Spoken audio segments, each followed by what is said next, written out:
दोस्तों अगर आपका भी अकाउंट फ्रीज़ हो गया, उसको कैसे आप अनफ्रीज़ करोगे दोस्तों, मैं पूरी वीडियो में आपको बताऊंगा। आखिरी तक के आप लोग देखिएगा कि कैसे अपने अकाउंट को आप अनफ्रीज़ कर सकते हैं। और दोस्तों पूरा प्रोसेस मैं आपको बताऊंगा, तो वीडियो को बिल्कुल भी स्किप मत करिएगा। दोस्तों पहले मैं आपको केस के फैक्ट्स बता दूं। दोस्तों केस के फैक्ट्स कुछ इस तरीके से थे कि दोस्तों दिल्ली में दोस्तों एक कंपनी थी 2021 में, उसका काम था लीगल बिटकॉइन को बेचना।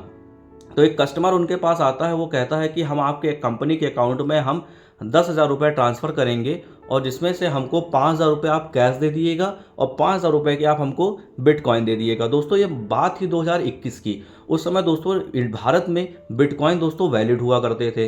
तो दोस्तों कंपनी ने क्या किया कि ठीक है भैया, हम 5,000 के आपको बिटकॉइन दिए दे रहे हैं और आप हमको क्या करिए, 5,000 रुपये आप हमसे कैश ले लीजिए। तो भाई कस्टमर ने 10,000 रुपये कंपनी के अकाउंट में ट्रांसफ़र कर दिए। अब यहाँ पे तो दोस्तों एकदम जैसे नॉर्मल, अब किसी को क्या पता कि भाई वो पैसा कहाँ से किसके माध्यम से क्या आ रहा, ऑनलाइन में दोस्तों कुछ भी पता नहीं चलता है। तो भैया ये पूरा चीज़ें हो गई। बाद में पता ये चलता है कि कंपनी का जो अकाउंट होता है दोस्तों वो हो जाता है फ्रीज। अब उसमें दोस्तों ये लिख के आता है कि आपके अकाउंट में जो 10,000 रुपये जो ट्रांसफ़र हुआ है, 5,000 रुपये तो वैलिड था, लेकिन जो 5,000 रुपये है ये दोस्तों ये आपका डिस्प्यूटेड अमाउंट है, जिसके चलते कंपनी का अकाउंट दोस्तों पूरी तरीके से क्या हो जाता है, फ्रीज होता है। और कंपनी के अकाउंट में दोस्तों लगभग 2.5 करोड़ के आसपास में उसके अकाउंट में पैसे पड़े हुए थे। अब दोस्तों इसी तरीके से क्या हुआ कि उसके अगेंस्ट में 5 स्टेट से दोस्तों कंप्लेन होती है कंपनी के ऊपर। तो दोस्तों हरियाणा, पंजाब से, राजस्थान से, गुजरात से, और एक दोस्तों कंप्लेन थी लखनऊ से, और एक दोस्तों कहीं और से, तो उसका मुझे जानकारी नहीं है। तो दोस्तों लखनऊ के लिए मेरे पास कॉल आता है। तो दोस्तों मैं क्या करता हूँ, सबसे पहले मैं जाता हूँ भाई साइबर, अब जो यहाँ से थाने से हुई थी, तो हम अपने उस थाने पे जाते हैं, पता करते हैं कि भाई किसने कंप्लेन करी थी। तो जो जब हमने पता किया तो कंप्लेनेंट का हमने नंबर निकाला, कंप्लेनेंट से हमने कांटेक्ट करने की कोशिश करी। दोस्तों हम आपको बताते हैं, जितने भी कंप्लेनेंट जो भी कंप्लेन लिखाते हैं, अगर आप उनसे कांटेक्ट करने की कोशिश करोगे तो वो आपसे कांटेक्ट ही नहीं करेंगे।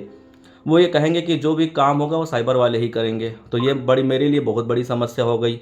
तो दोस्तों मैंने क्या किया कि मैं सीधे दोस्तों हाई कोर्ट गया। हाई कोर्ट में मैंने रिट पिटीशन फाइल करी, और मैंने दोस्तों ये बताया कि ऐसी ऐसी घटना हुई थी, और मैंने सारे ट्रांजैक्शंस दिखाए। और दोस्तों कोर्ट ने हमको क्या कहा कि कोर्ट का दोस्तों ये आदेश हमको ये मिला कि आपका जो अकाउंट है उसको अनफ्रीज किया जाए, और जो भी डिस्प्यूटेड अमाउंट है उसको होल्ड रखा जाए।